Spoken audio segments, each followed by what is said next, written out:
For centuries, people have tried to understand the power and the significance of Jesus' suffering on the cross on Good Friday. Here are 2 responses today, from the Practicing Spirituality with Jesus e-course that was first offered during Lent. In the meditation for Palm Sunday, we encouraged people to identify with Jesus during the events of Holy Week and to allow themselves to be deeply moved by the Passion story, especially on Good Friday. We wrote, "There's an old saying, you can't have Easter without Good Friday." Many people today express the desire to have an open heart, a loving heart, a compassionate heart. Well, how do you open your heart? Usually, it's broken open. Jesus on the cross breaks your heart.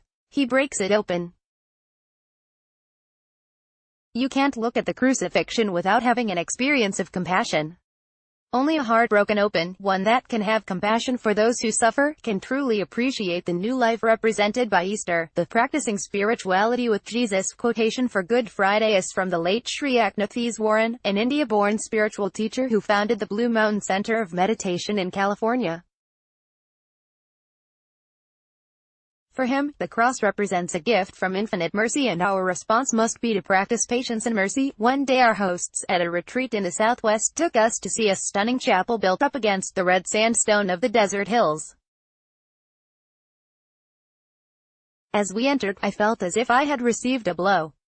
Right in front of us rose a lifelike sculpture of Christ in agony on the cross. The eyes were hollow with pain and the mouth seemed to be crying out, "Haven't I suffered long enough?